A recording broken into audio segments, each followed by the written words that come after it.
For months, Republican Congressman Jim Jordan, the one who never wears a jacket, he has had a pretty hard time answering a very, very, very simple question.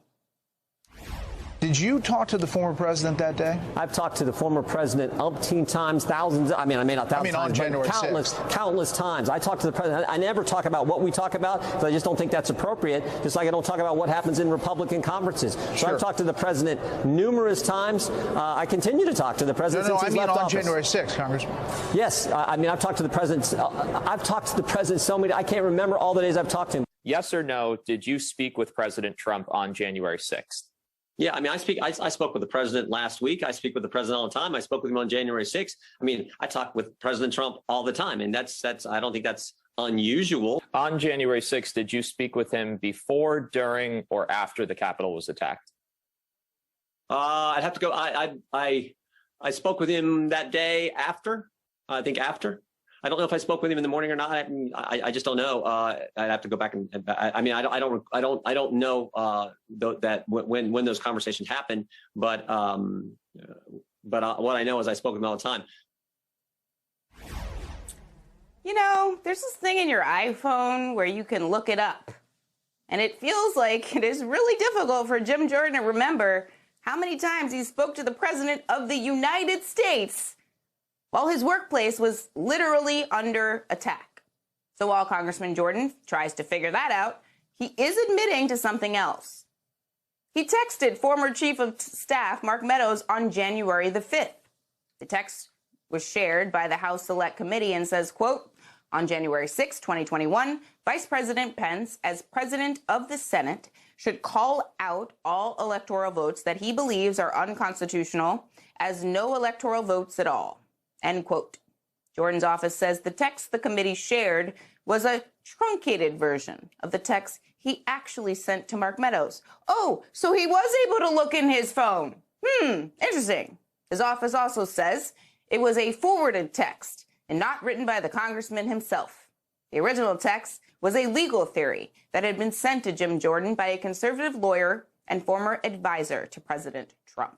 Joining me now is Glenn. Glenn's going to help us figure this out. Former federal prosecutor and NBC News legal analyst, and he is our January 6th guru, Glenn. So what does it mean to you when you hear that Congressman Jim Jordan admits to sending that text?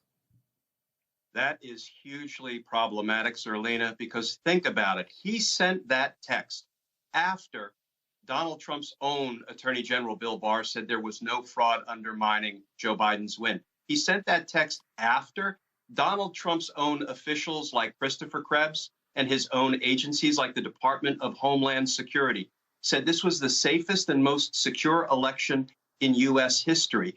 Nevertheless, Jim Jordan, on the eve of the Electoral College count vote, sent the text saying Vice President Mike Pence should simply throw out votes if he believes they're unconstitutional. And let's be clear, he was urging that Mike Pence throw out votes that were to be cast for Biden, not for Trump. And the problem with Jim Jordan doing that is it kind of precisely violates the federal law. And I can read one sentence from the federal law it violates out of my big blue book, ugly book of federal laws, the U.S. Code. Don't leave home without it. Here is the law that I would contend Jim Jordan's text violated. It's 18 U.S.C. 1512, and it simply reads, whoever corruptly obstructs, influences, or impedes any official proceeding or attempts to do so shall be imprisoned for no more than 20 years. This was an official proceeding, and by that text, Jim Jordan attempted to interfere, impede, or influence it. I'm sorry, that violates that federal law I just read. And, you know, at some point, we'd like to see some accountability for the Jim Jordans of the world for their determination to undermine our election and tank our democracy.